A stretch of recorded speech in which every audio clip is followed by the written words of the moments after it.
why we only need two simple cans, and I use them from from cans we had in our grocery. I know it isn't healthy, you see what I mean, but I needed the can, so it was an excuse to take them. So I am going to wrap off the little paper around it, so then we are going to make our DIY. So you see already, I always leave my cans a couple of minutes in the warm water, and then the etiquette or the paper is just going so easy off of our can. So I will make this in order, and then we're going to start our DIY. You see our two cans are already totally clean, and what I'm going to do, I'm going to do the half of the can I'm going to do in black, and the other half I'm going to do in the white. So first I'm going to take my black schoolboard paint, and I'm going to do the half a little bit. It doesn't have to be really neat, because in the middle we are going to make something. So just do a little bit halfway where you think is a little the half. So I'm just going to paint this one, both of them in the black, and then we let it dry, and then we're going to do the other side in white. So you see already we have one piece of our can we have already in the black. We are going to turn it around, and we are going to do the top side in the white chalk paint. I think it needs a couple of coats, so I will do, I think, maybe 2 or 3 coats of the white chalk paint. But if you have one who is already giving a coat in one time, that would be great, but this chalk paint is not doing doing this thing, so I'm going to do 3 times.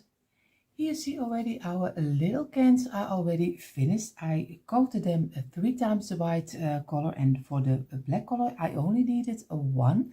So what I'm going to do, I'm going to take some twine, and you can use the cheapest twine as you can find, because I always say twine is twine, so it doesn't matter how expensive it is. So what I'm going to do right now, I'm just going to start a little bit 4 little sides over, and then I'm going to start doing some glue, and I'm going to start to turning it around until we are over the half of our can. So I will start in a moment. So you see already I did 1 row over the can already, and I took the fourth layer of the little of the structure of the can. I did 1 of them, and when I do 1 line of 1 row with twine, I am going to go do some glue over here, and I'm going to do the second one, and then I don't glue anymore. I'm just going to turn and turn, because I always say how less glue you use, how better your work will look. So I am going to do a little bit glue over the top, over here, and then we are going to put our glue away, and now we only are going to turn around and just as tight as you can around the layers, so you get a nice piece, and just go over turn it around as long as you get the same one as the first of our can, because you have to have the same measurement. But you can make it as wide as you want. You can do it you can do it 1 centimeter, you can do it 2, just what you think is right. But of course you always have to look for that your middle from your paint is gone. So I'm just going to turn it and squeeze it again to each other, and then go further again and making your rounds. It's so easy to do, and it gives a nice look. And you see here already our 2 cans, and I think they look already very nice, but of course bear with me, I try to make them similar to each other, so it's sometimes a little bit hard. You have to squeeze very hard to get the rope on the same place. What I'm going to do right now, we are going to make the handles for our little cans, and of course I used little small cans, but you can use the bigger cans also. It's the same way to do it. Right now we are going to make our handles for our cans, and of course you can make the handle as long as you like. I keep them a little bit smaller. What I'm going to do, I did 6 of the same measurement of strength, so I did 6 of them. What I'm going to do, I lay them all next to each other, and I am going to squeeze them. Of course this one is a little bit longer, so I have to get this one a little bit shorter. Sorry if this takes a moment. So I have to get it. So you see, you get, this is what you get. And what I'm going to do, I leave a little piece open. Now I'm going to squeeze it together, do a little piece of glue on here. Wait a second and lay your twine inside of here. Just wait until it is dried. So, and of course, don't burn yourself.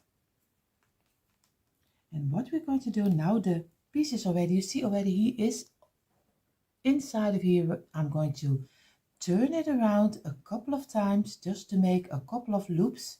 So we get a nice little tail. You don't have to do it a lot. So a couple of times is enough. Just cut it off. I think I have a little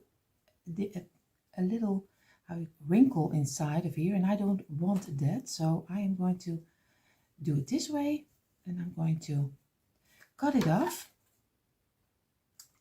Do some glue over here and just glue it over here. I'll show you in a moment. And remove the glue you don't need, just remove it, because when it's dried up you don't get it away. So this is what you get. You get a nice little couple of turns around it and you already have your nice ending. What I'm going to do, I'm going to make 2 on each side and we are going to make, oh I am too high, I'm sorry. How you do your, I will look for the English words. Excuse me a moment.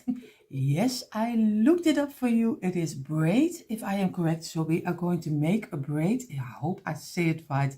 Maybe I say something stupid.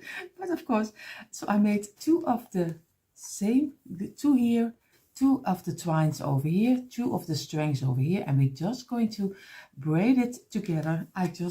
This is English in my way. So just do it over and over each other again. I think you already know how to make a braid. It's a nice word. And I'm going to do this over and over again. So I am going to make this, I will finish this. So this is what I mean. I will finish this up and then we're going to do the end piece. So you see already we are almost at the end of our braids. So I'm going to get them together again, just squeeze them together again. What we're going to do again, do some glue on top of here, lay a piece of twine again in the glue, wait a second until it is dried up. I know it takes a little while, but we have to be sure that it stays in place. Of course, remove the glue you don't want to see anymore. And I hope I showed you. And then again, make some turns around it. And of course, we are going to make an end loop. And we are going to glue this together. And of course, this one is a little bit shorter, so you have to be sure. And this one is a little bit too loose. I'm sorry that it takes a little bit, but I just wanted to show you also when it doesn't always go right. So I'm going to glue this together, cut it off, and I am gluing this.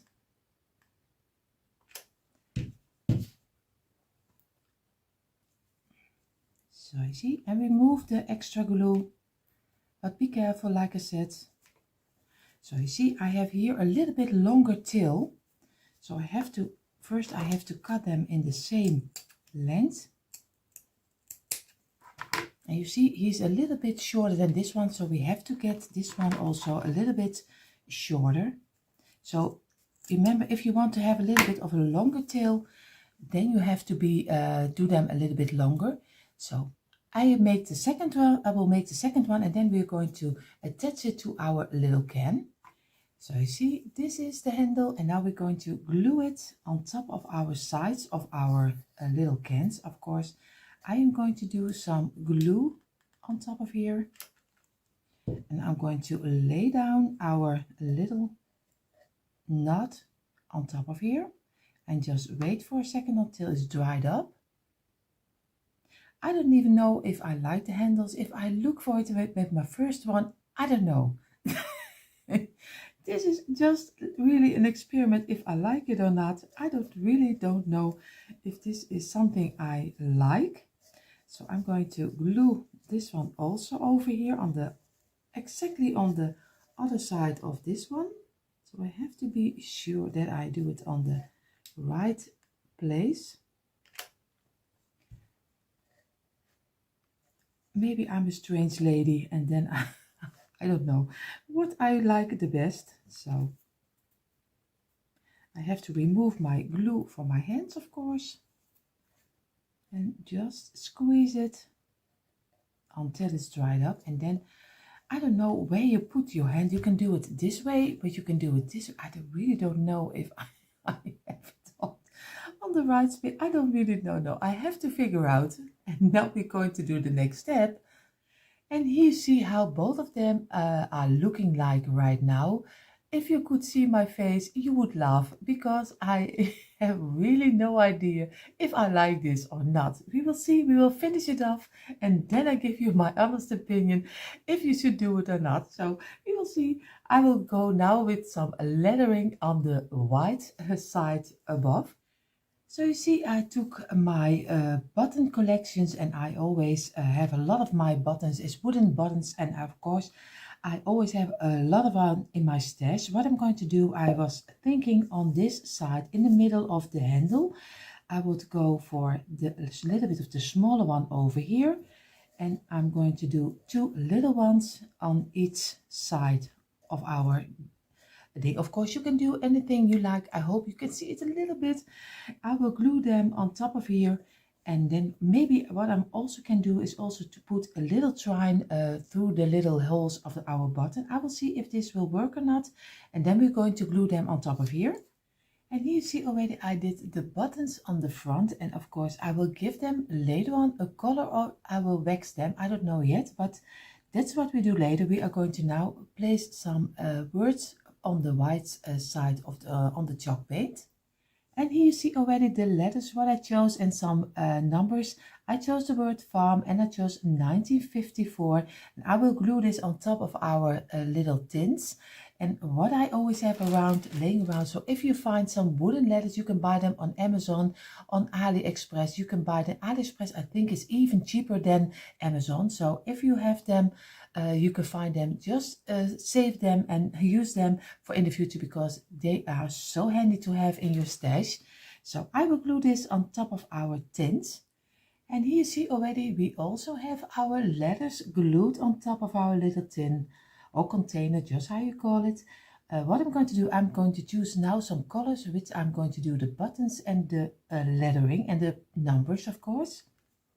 So you see already I did for the buttons a little bit of the rustic color, and now I'm going to do the sides around the button. I'm going to do in the furniture wax, and also the lettering and the numbers I will do in the furniture wax, so give it a little bit more of a rustic feeling. You see, for the lettering I use some home brand furniture wax. It's very cheap, so I hope you don't buy expensive ones, because this is just the same and it works also the same. It's only going for some little pieces and just go over the letters. And you see, I will finish all of them and then I show you the end result. And here you see finally the end result of our two little trash cans. You see I made some little displays with some berries, some eucalyptus and some little lemons inside of it. And at the end I am really loving how they turned out. In the beginning I had a big head in my that I think this is not going to work. But at the end you can still see from trash you still can make some home decor. I just am glad you did this adventure together with me. So I hope you enjoyed watching and I hope to see you in our next DIY.